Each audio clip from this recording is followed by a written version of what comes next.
On 32, we only have two terms, x squared and negative 25. There is no x term. And I recognize that x squared is a perfect square, 25 is a perfect square, and there's a minus.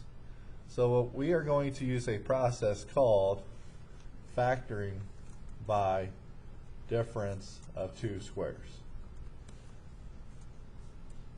The key being there, the word difference. So notice this is the difference.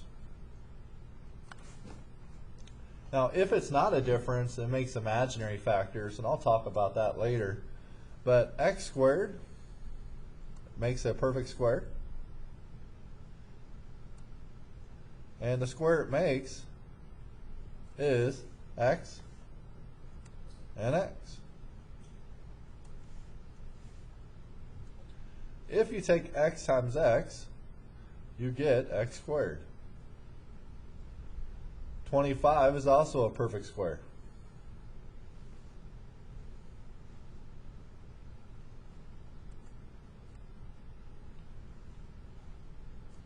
"25" breaks into 5 and 5. 5 times 5 is 25. Now the only thing we're missing now is we can now factor.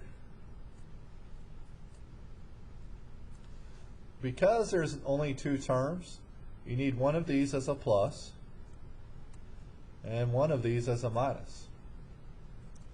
And then from there, all you do is take your x's, drag them to the front, take your 5's, drag them to the right,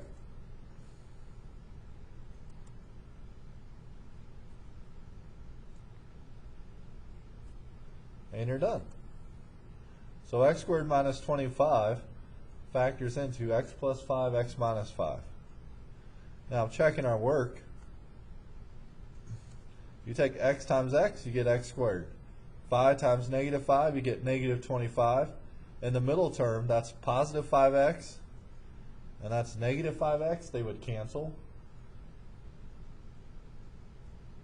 So I'm pretty confident that this factors into x plus 5, negative 5. And if you were to type this into Desmos, you would see that these are the same thing. One more thing, and this is a preview. What if this was an x squared plus 25? What would you do?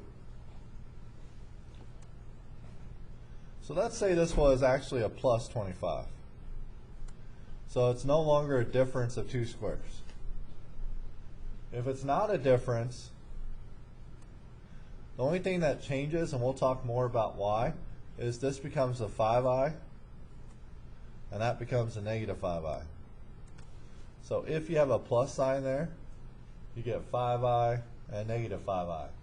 Now our problem was not a plus, it was a minus, so I would not have an I.